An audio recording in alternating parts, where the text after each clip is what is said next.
Welcome everybody to my home studio. I must be honest with you, I really tried hard to find something that has not been chalked yet. And I found this antique unit. It was too heavy to put inside the house, so you'll have to bear with me. We're going to do it right at the entrance of our home. Welcome. I hope you all are still staying positive and are not allowing any negative thoughts to get close to you. I had a request after the last demo session that I should rather do this in Afrikaans, Karen. I know English is not my home language, but I promise you I'm giving it my best so that both Afrikaans and English supporters will understand this. And if something is unclear, you are more than welcome to ask, and I'll do my best to explain it again. Today, after numerous questions on Facebook to ask whether it's possible to work on a previously varnished surface, I decided that this is the best opportunity to show how to paint with Tjhoko onto a varnished surface. It's quite easy and simple. The greatest step is to make sure that the surface has not been varnished for the past 6 months. Previously mentioned, varnish has a curing time of at least 6 months. So you need to allow the varnish to cure properly before you can paint with anything on top of varnish. But this is an old unit. We have cleaned it with polish quite often. We all do it. Love our pledges and Mr. Mints. So let me show you step by step how it's done.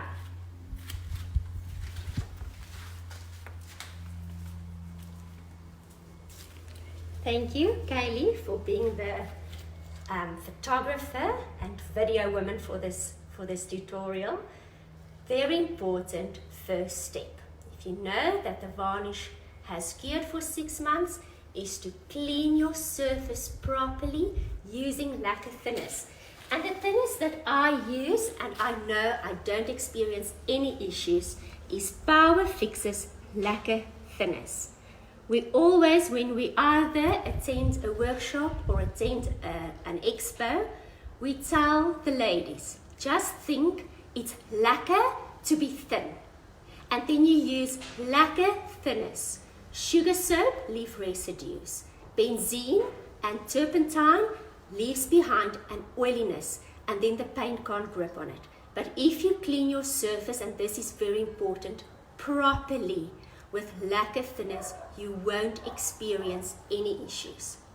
Okay, so I have done it already on this area which I'm going to paint. I'm going to show you how to paint on the varnish. We've now moved away from the section where I've washed it to give it a mottled effect. We will move back there later, and I'm going to show you how and when to apply the antique brown glaze.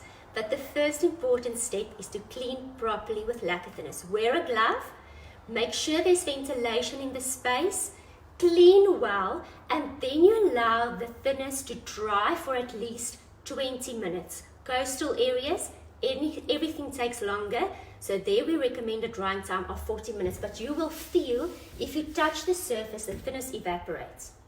And then you know it's ready to paint. There has been questions, quite a few, what do I use?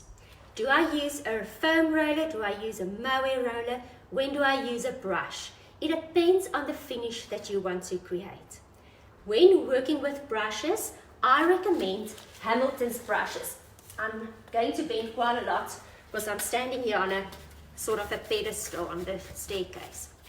So Hamilton's have got 2 variations. This is an enzyme brush from Hamilton's, and it has very fine bristles. Then you get your normal fiberglass brush. This is what it looks like. This is a cheaper version. Any one of them works well if you want to create a very smooth finish. This is the brush you will be using. For small decor items, decorative items, a fiberglass works well. Wash immediately with water. After you've used it, make sure you pull all the hair together. I like to put the sleeve back, and then I know it's perfect for my next use. This is a showpiece in my house. So I want to create a very smooth, even finish. Large, flat surfaces, we use mohair rollers. Think of your built-in cupboards. There have been questions, can I paint my varnished built-in cupboards? Yes, and remember the cleaning step, that's important. Then I will use a mohair roller. On a surface like this, I'm going to show you how to use a foam roller.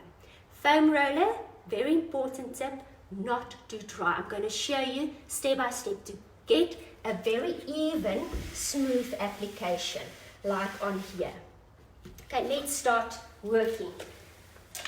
So depending on the surface you're working on, you will decide which size mohair roller to use. 110 millimeters on this size or a 160 millimeter foam roller will work perfectly.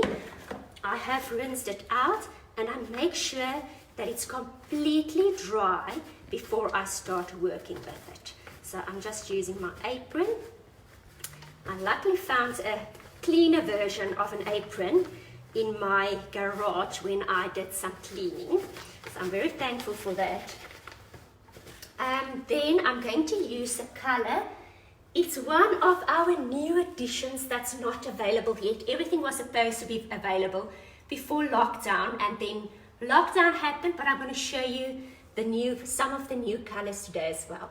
So this is Martin's Move. Remember, we are focused on job creation and empowerment. Proudly South African, and everything we do it with passion. I think that's one of the great things of Tjhoko. It has a story. So Martin is named after my late father-in-law. He always said that paint is like love. It just covers everything, and I can't agree more with him. So I just remove the sleeve. Okay, there was another question. How do I close my bottles? I use either the sleeve, like you've seen now, that was in the bottle, if it's still not teared. So once it has teared, you can use, I like to use either glad wrap or wax paper, just to put on top and to make sure that you can open the bottles again. You don't want any air to get trapped in your paint, as air contaminates paint. Okay, so now I'm pouring the paint. Martin's Move, a warm, natural grey. So it's a warm grey with brown tones in my paint tray. I use my foam roller, and as you can see, I'm not putting a little paint on it, but I'm putting a generous amount of paint onto my foam roller. My surface is clean, it has dried, and I've masked all the areas where I want the paint not to go. One important step that I've almost missed is that you first need to do your cut lines.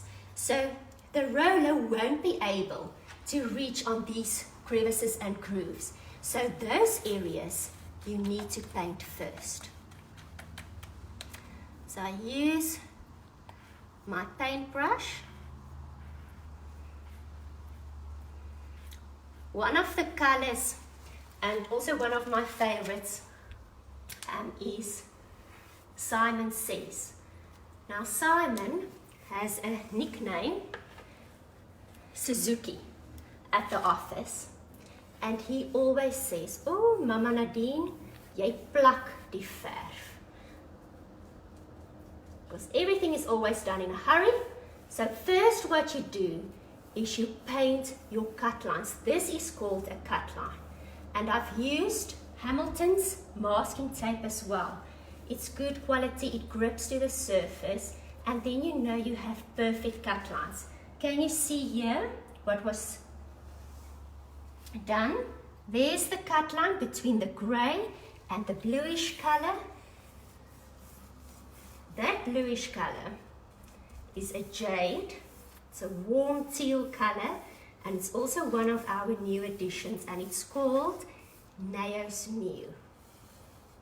So I make sure nicely, evenly, I apply my cut line first.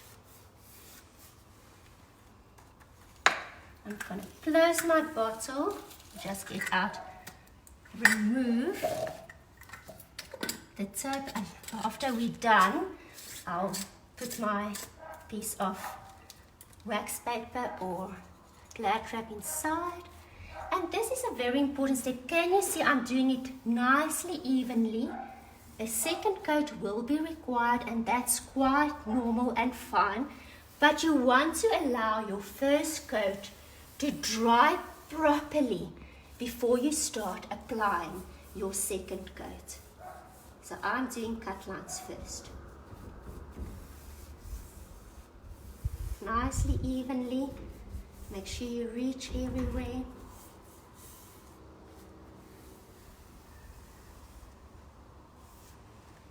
When painting walls, we do exactly the same. Then your cut lines will be generated at the top between your corners and your wall, and at the bottom between your skirting and your wall. Okay, so I'm happy with my first coat. I'm going to allow that to dry, and now preferably allow your cut lines to dry first before you start rolling with your foam roller. I'm not going. So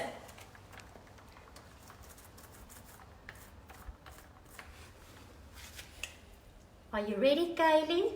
Sorry, my phone rang. If I like that. Now what I do with my foam roller, I roll. Can you see air bubbles appearing? This is quite normal, but I have a generous amount of paint on my foam roller. Important, and I'm going to repeat myself, is to wait in between coats of paint for the paint to dry. What I do is I move very gently over the bubbles just to create a very even look and feel. And the fun thing and the greatness of a foam roller is you are allowed to move direction. With a paintbrush, we know we always move in one direction. With a foam roller, you can change direction evenly. And this is my first coat, and this gives a very even application and a generous amount of paint on my foam roller. The foam roller absorbs quite a lot of paint, and what I like to do when I'm done painting, I roll it out on a cheese board or something flat that I want to paint to make sure I don't waste any paint. So there's a generous amount of paint in my foam roller. If you apply too little paint, you will see lines and marks. And can you see, I can change direction to even it out. Press a bit harder where I see I need more coverage.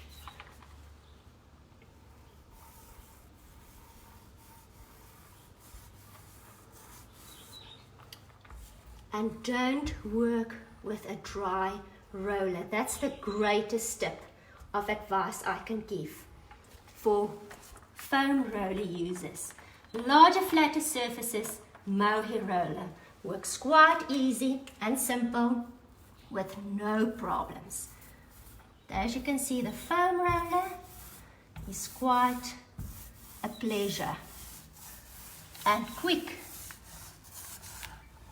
And when I need to remove the air bubbles, I press very lightly. If you are going to press too hard, lines will appear on your surface again. So this is a very delicate application, and the finish is just beautiful.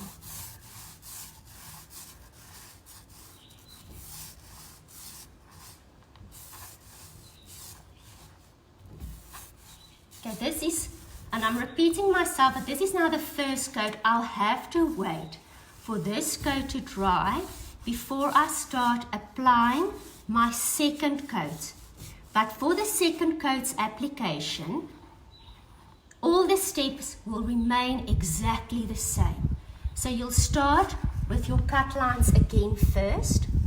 I just want to roll out closely to my cut line, that it's evenly and distribute it. And this is the base, this is the foundation of everything you are going to work on. So you want your first coat to be even and smooth.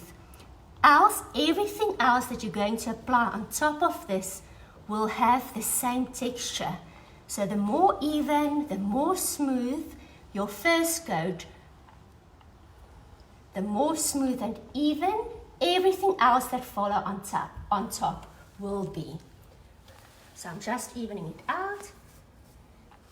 And I'm going to leave it just as this, just like this, so that my first coat can dry. Now I'm going to show you what to do next. Now imagine, this has dried.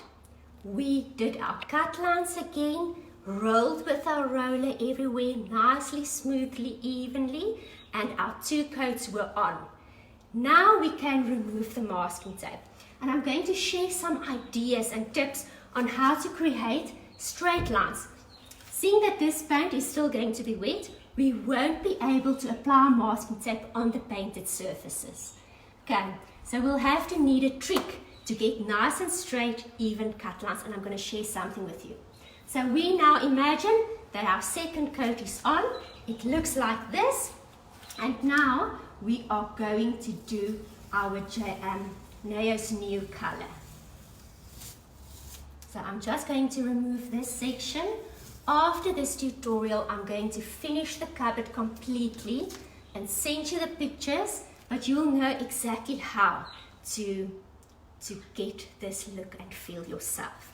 So what I'm going to use is I'm going to use some cardboard from our Tjhoko boxes, the inserts, and I'm going to use a smaller foam roller.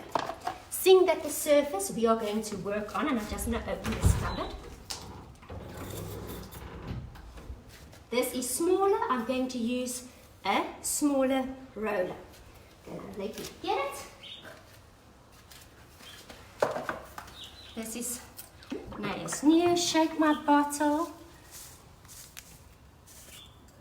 There you can see where I've applied my glad wrap.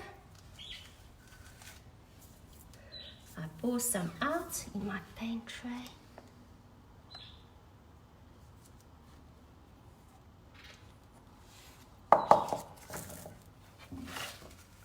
Close my lid, no air. Then I know my paint will really last long. And I make sure the console preserve jars preserve the paint as long as you make sure that no air gets trapped by not sealing the lids well. I use my foam roller, and now I'm going to use this box insert. And what I'm going to do is I keep it right next to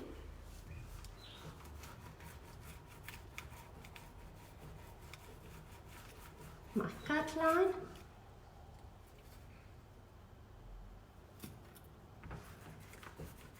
And I roll. Make sure it's done nicely, evenly, as this is the foundation phase.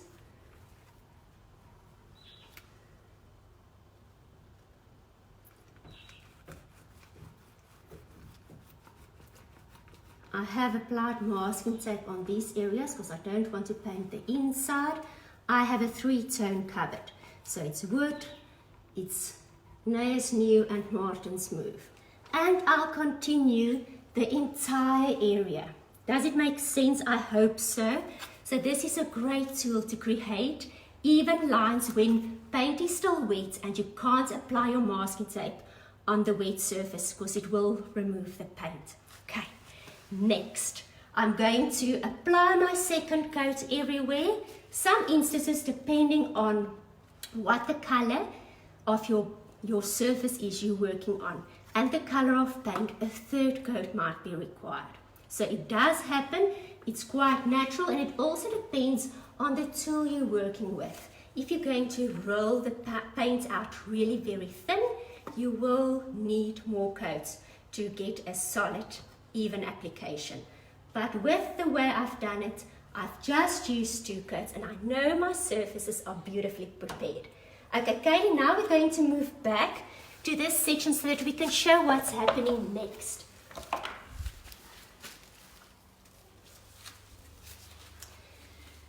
So I'll be showing next how to create the shadows in all the crevices and grooves with antique glaze. Also, as seen here, all the crevices and grooves we've used antique glaze. There was a question on how do I change the antique glaze to a more grey colour. I'll explain that.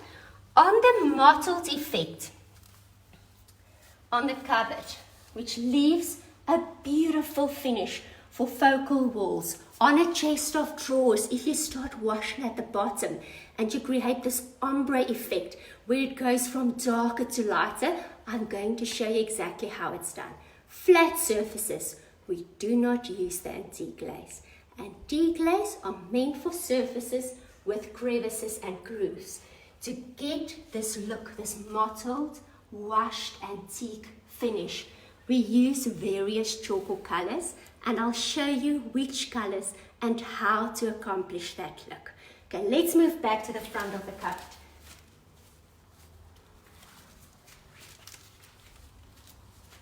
So I'm just going to move this back and I'll fix everything afterwards and send pictures.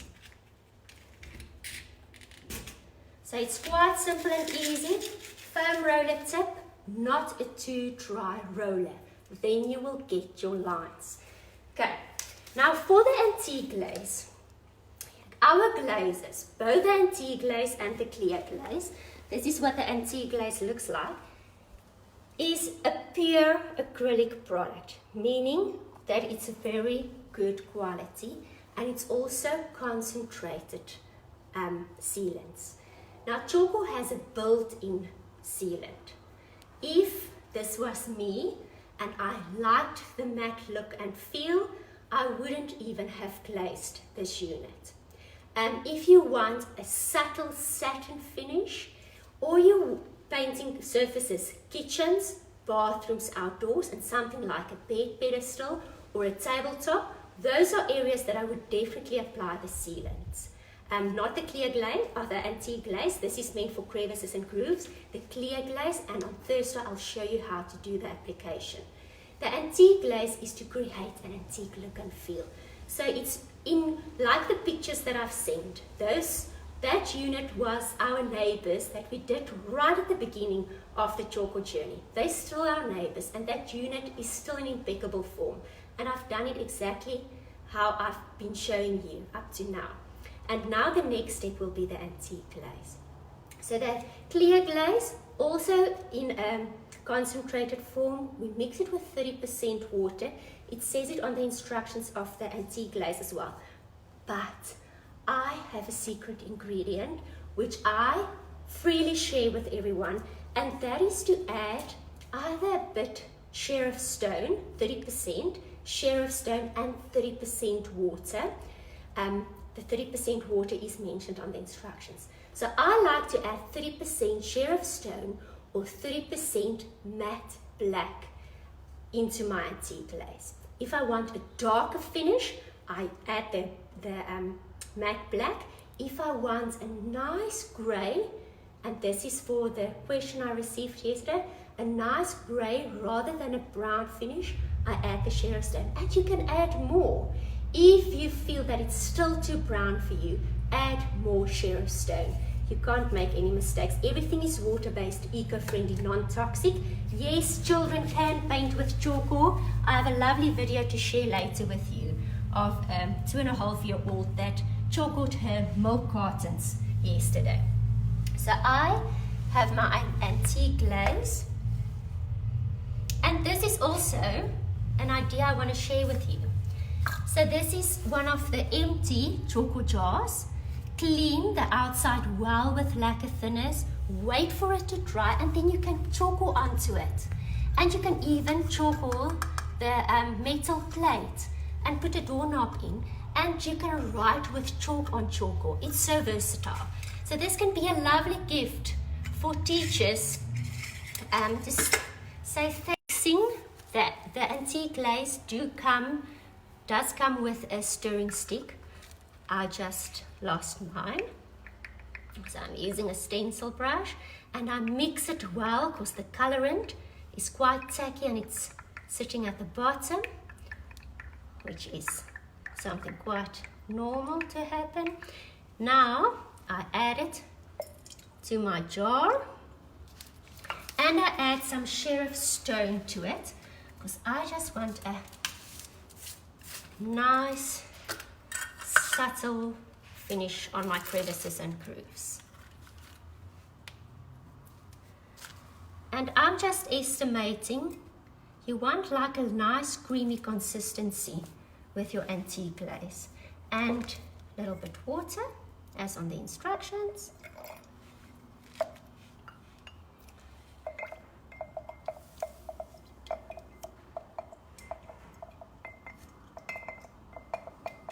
What adding the paint to the glaze also does, it actually prolongs the drying time, so it gives you more time to work.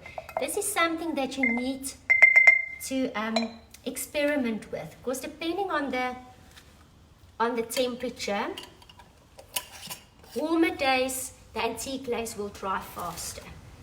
Cooler days, cloudy days, it will take longer to dry, but it dries rather quickly. Sorry, I just want to close everything because I just know myself, and I will kick the jar at some point and it will be paint everywhere. There are also mentions on when we do things with the home channel or with the home magazine, how do I stay clean? I don't stay clean. It is like I need to be clean for the cameras, but it's such an effort to me to stay clean. Okay, so what I'm doing now is I'm using mutton cloth. Make sure it's A-grade mutton cloth. It's quite soft, and I'm dampening it with water. And I'm working with it in the water. The more you work and the more it absorbs the moisture. And then I'm just squeezing out any excess water. Now the next thing, I'm going to bend down so that you can see where I'm going to start to work.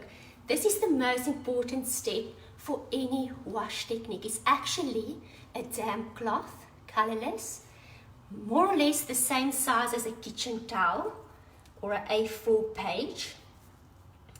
And then it is important to fold it correctly.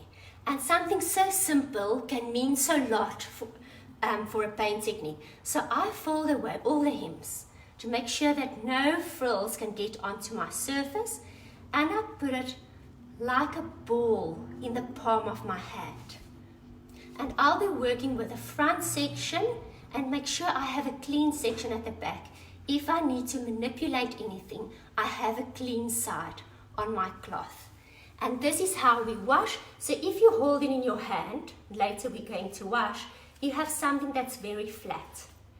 And the more flat it is, the more even your spreading of the mottled effect will be.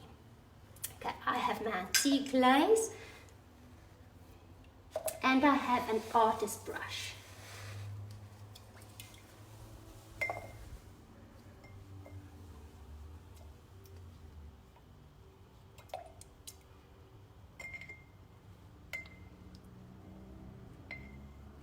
And now I'm going to continue the edges. Can you see over here? Just want to remove that frill. I started last night to do it. Now here's the other important tip for the antique glaze or the clear glaze. You need to at least wait 4 hours before you start the application of the glazes onto your painted surface. Seeing that this is a pure acrylic product, it will remove your paint from the surface if you did not allow enough drying time. So I've painted this last night, and now I'm going to continue with the glazing process. Very important, small areas at a time. So I only paint a small section, take my damp cloth and wipe away. And I make sure that I reach in the grooves Gently spread it to get those shadows, and if something ends up on my surface, I just wipe it clean with the back of the cloth that I want to keep clean.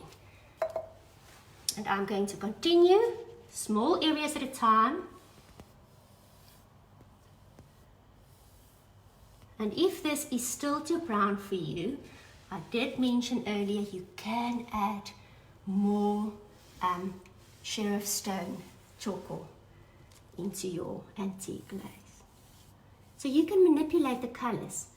If you want a very light washed effect, you can even add paint, Tjhoko paint, into your clear glaze to get a washed effect. The products are so versatile, and the fact that everything is water-based just makes the application and the versatility so much more. With the back, I clean my tape. Can you see no charcoal is being rubbed off with water? And you use so little. Paint a section, take my damp cloth and wipe to get the perfect shadows on crevices and grooves. Now can you imagine on embellishments how easy it is to create something beautiful? And that's exactly what we've done with the unit that was used in the post. So paint on evenly. I'm just going to move to a smaller, cleaner section. I want those shadows sitting there in the edges and grooves.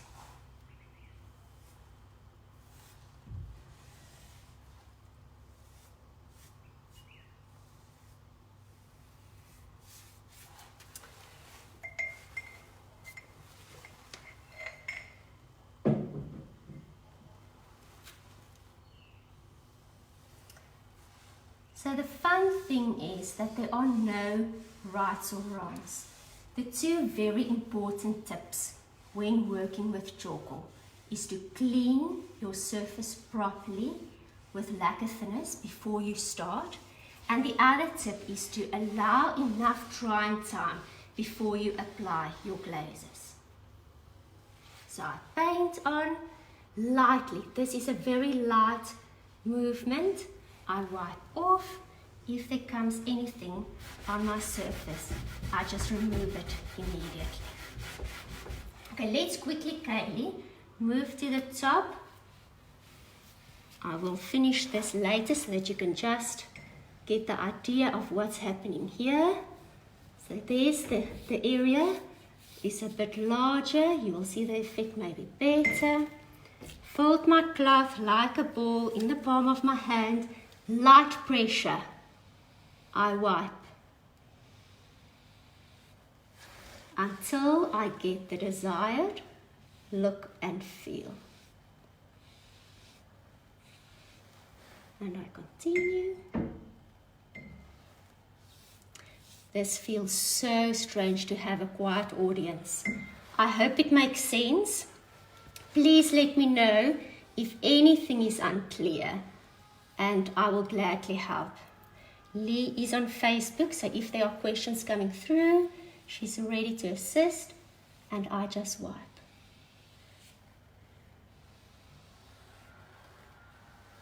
Now, if you found that something happened and you have an imperfection, you can dry brush with your initial charcoal color on top of the antique glaze once the antique glaze is dry. Later, I'll show you the dry brush technique so that you at least know how to do it. And I wipe. And this is how easy it is. And that section is done. Okay, now you know how to apply the antique glaze. The antique glaze is surfaces with crevices and grooves. Flat surfaces, what do? We wash with charcoal colors. Let me show you how. So I'm still going to use my damp cloth, and Kaylee, maybe you should move down there. And then I'm going to use two colors, Sheriff Stone and Elvis's mix. Elias's mix. No, it is Elvis mix. Elvis mix. These two colors I'll use to create my mottled, washed, antique finish. It doesn't need to be these colors.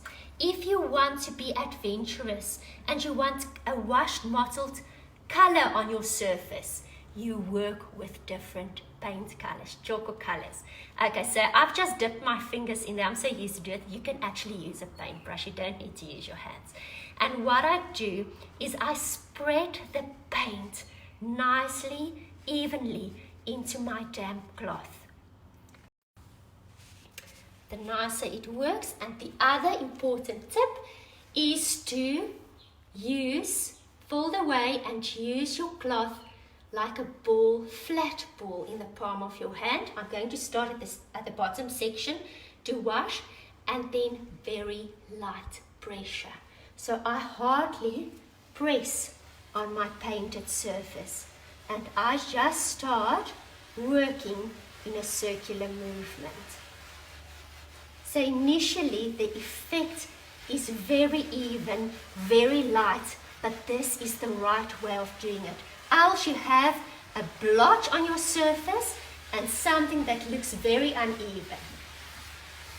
On our website, there are various videos that we've done with the Home Channel and with the Taste and Home magazine, showing various techniques. This one, for instance, we've done in an industrial room on a focal wall with different colors.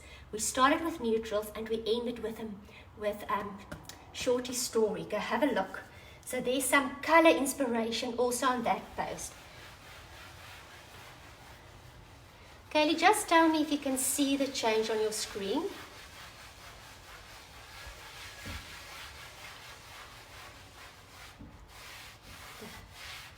Areas, I'll move up and down. There was another question, I think it was from Anna Marie, where she asked, it was a very defined antique glaze effect with black lines and then lines moving across. To get that effect, you will move paint with a paintbrush across and then wipe with your damp cloth to get the horizontal lines on your surface. This is now more circular, but for horizontal effect from left to right, you will move your paintbrush and then drag your paint this way.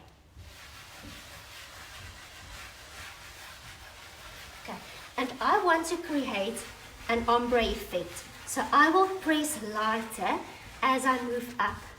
Just want to create some shadow there.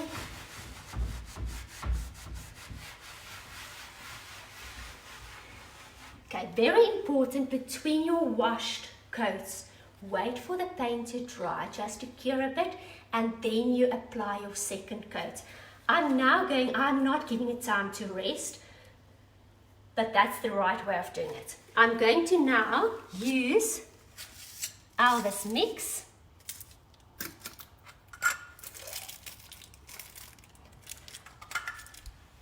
I'm going to use the paint on the cellophane. Nothing goes to waste.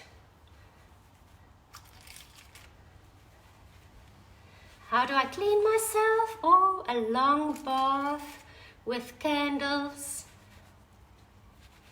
I look like this at the end of every day, but I promise you, when I get up in the mornings, I'm sparkling clean. Okay, and now I'm going to, same technique, but with Elvis mix. And the change is subtle, but it's there. And it creates a very authentic, washed, mottled, antique finish. I just want to get into the areas at the bottom, and I wash. Because my brush is dry, I can press harder.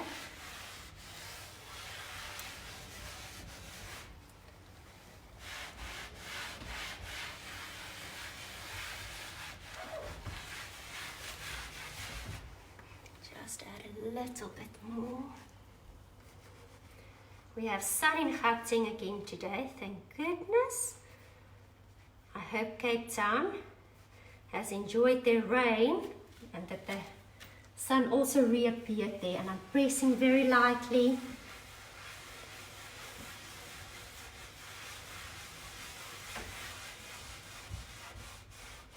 Okay, here I still need to finish my shadows, which I will do, and I'll send you a completed version of my cupboard later today.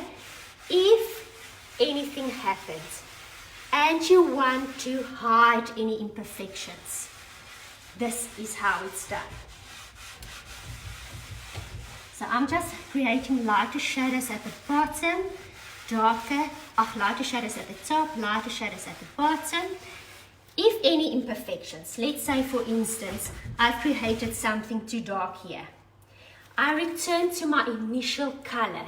So I'll use Martin's Move.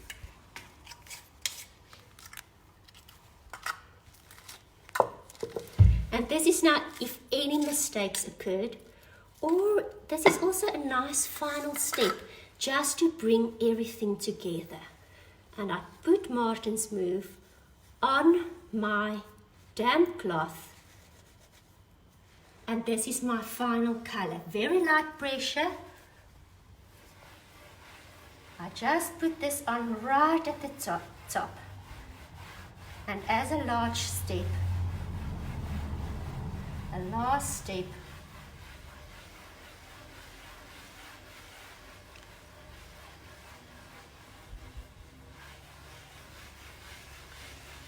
to create a beautiful finish.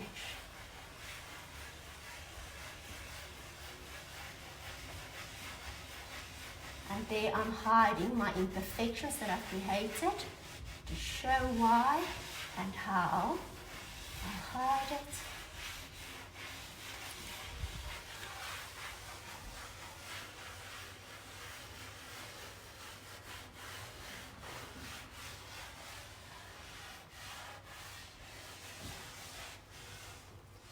And there the washing technique is done. Something that's nice and easy for edges, let me quickly show you, is if you use a dry paintbrush. Let's use this one. And I'm just putting some sheriff stone on the side of it. And I'm drying it a bit on my apron. And what I do, I just brush the edges. Are you ready, Kaylee?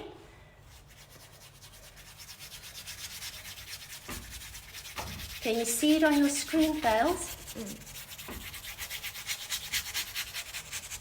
So on the edges, with my brush turned to the side, I just brush to create shadows. I know now this is a darker color and a darker color on top, but this will just bring everything together. I hope you can see it, but it makes a difference on the finishing product. Okay, so this is everything with washing, antique glazing, and painting with a foam roller, wet roller, cleaning a varnish surface, most important step. Wait in between coats for paint to dry, very important step. Damp cloth for paint techniques, evenly distributed onto your cloth. Okay, let's go upstairs. What I'll do is I'm going to apply the clear glaze onto this cupboard so that you know exactly how it's. Let's just quickly show you. Did we show earlier, no, how this was done? Okay, let's go to the, I'm just going to take my antique glaze one and a cloth or two.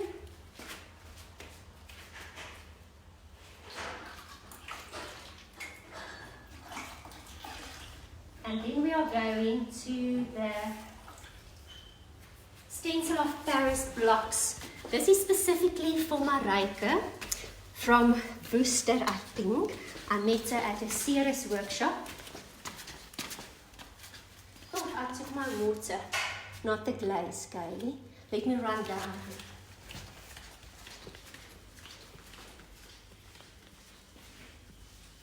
Okay, so here's everything prepared. We are going to do these blocks. Will you bear with me 1 second? I'm just getting the glaze.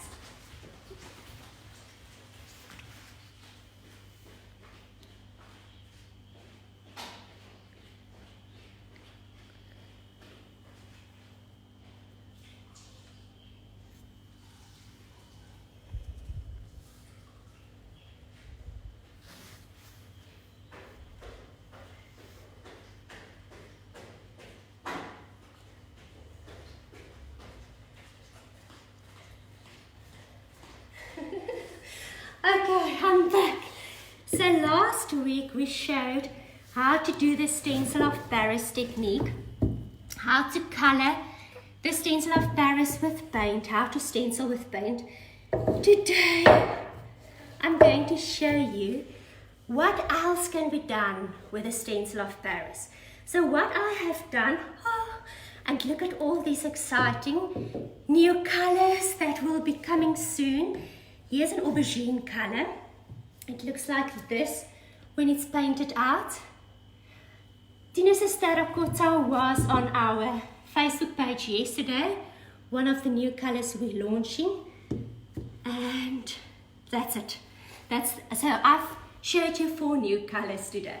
What I'm going to show next is the stencil of Paris was applied on, okay, these are just old wooden blocks that I've revamped, and I'm so out of breath. Definitely need exercise in lockdown. I'm going to use them as to keep my books in place.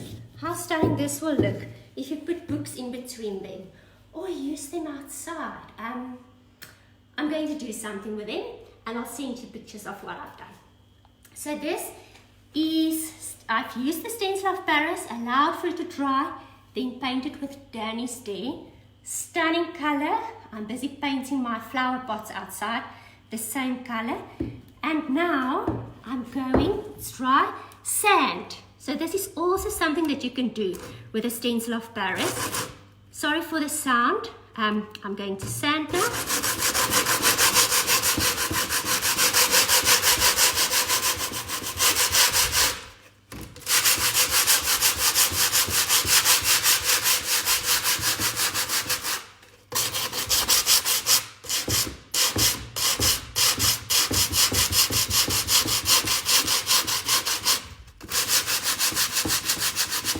I'm using an 80 grit piece of sandpaper, and then I have, let me just sand a little bit more.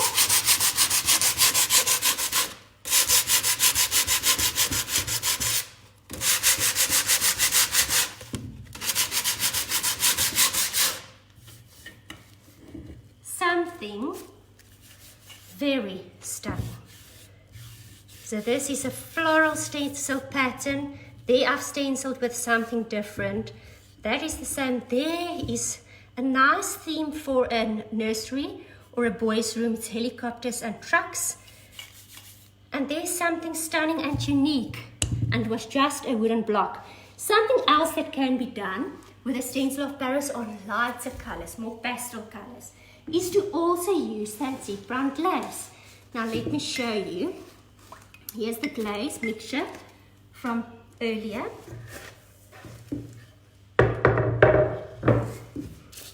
And I paint my glaze.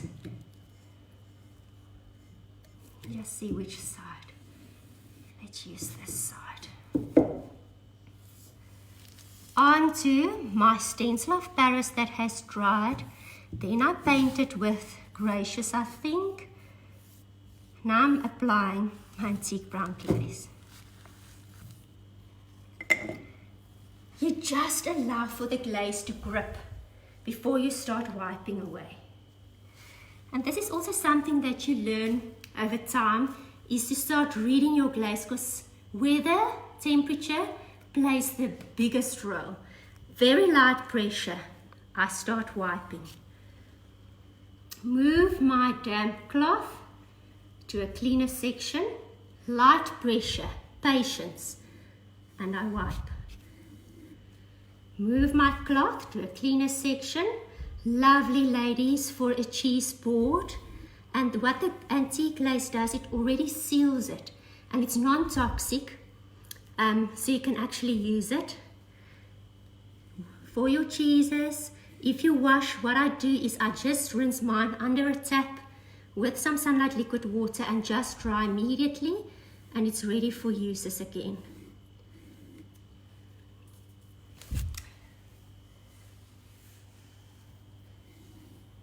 Lightly, very gently, I wipe away, and you can decide when you've wiped enough. I still want to wipe, so I'm going to wipe gently, and with every wipe you can see how it transforms.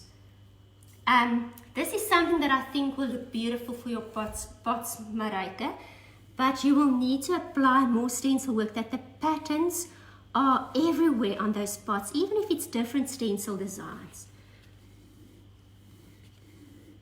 And then you know they've got good protection on. For a flower pot, I will seal it with a clear glaze afterwards, just to make sure that it's 100% safe. Important for garden pots is to also paint the top edge of your pot and a section inside, so the water can't sit in there and start seeping through your paint, because that will always also damage your paint. Okay. And there you can see what's busy happening.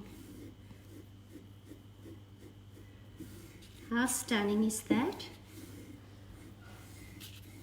And now if you want to, you can do the following.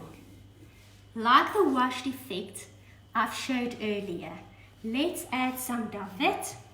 David is an antique white color named after David.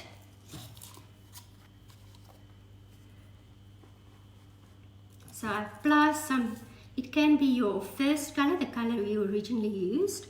I love doing David right at the end.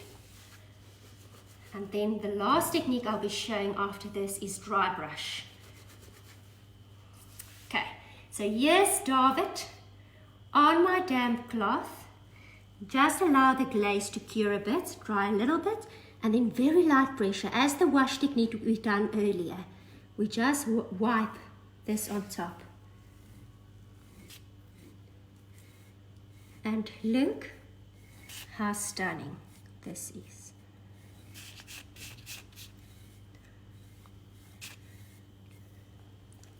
Ta-da! Okay, dry brush. Last one, Kaylee.